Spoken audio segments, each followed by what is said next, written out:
Well, hello! Welcome back to my channel. Just Shauna here to talk about some friggin' books. I was tagged by the originator of this tag, India, at Life as a Page Turner.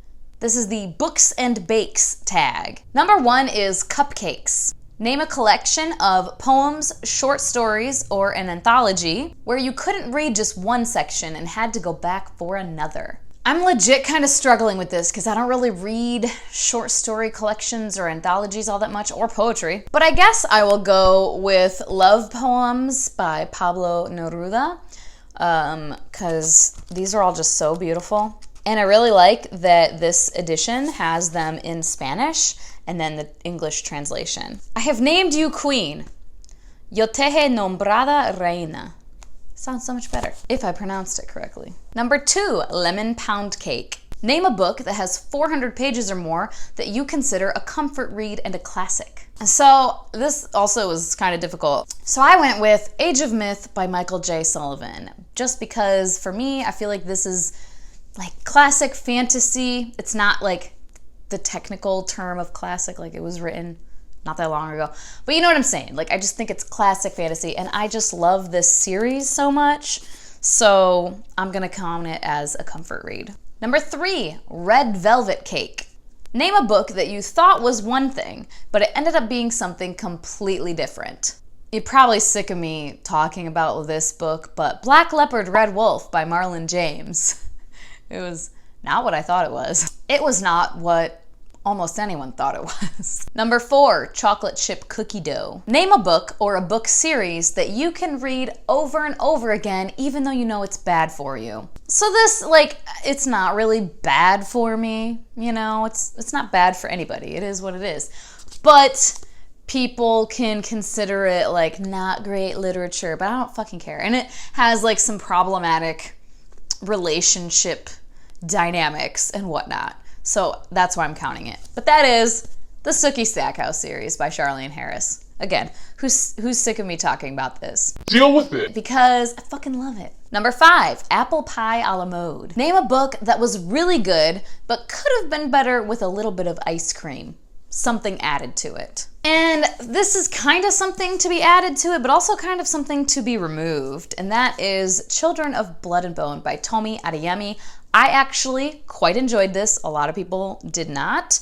And the biggest reason people really were averse to this book is there is a insta-love situation that it doesn't make sense. It really does not. And I agree with that. I agree that like, I just wish it would have been different. I wish there would have been a little bit more lead up.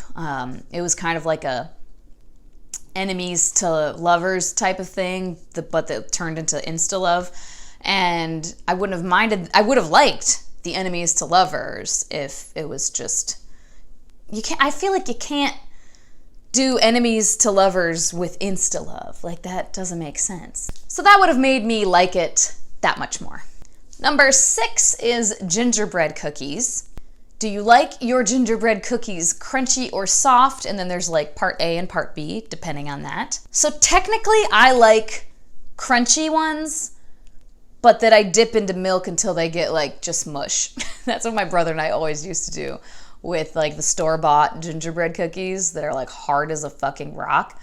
We would just soak them, but you have to get it like just right. Sometimes you soak it for too long and then it just falls off into the glass of milk. You don't want that. But so I'm gonna go with crunchy because I do like them to be crunchy so that I can do that. So if you like your gingerbread cookies crunchy or more like a ginger snap, name a book that you finished but you wanted to throw at a wall or snap. I just filmed my review on this book, so it's fresh in my mind. So I'm gonna go with Rage of Dragons by Evan Winter. My God. Number 7 is Brownies, and then are you a corner piece or a middle piece? And again, there's a part A and a part B. I am a middle piece, so name a book that kept you in the feels the entire time. I have 2 for this because one I talk about all the fucking time, so I figured I'd pick like a backup one. The one I talk about all the time is I'll Give You the Sun by Jandy Nelson. I just love it so much. But then also The Secret Garden by Frances Hodgson Burnett.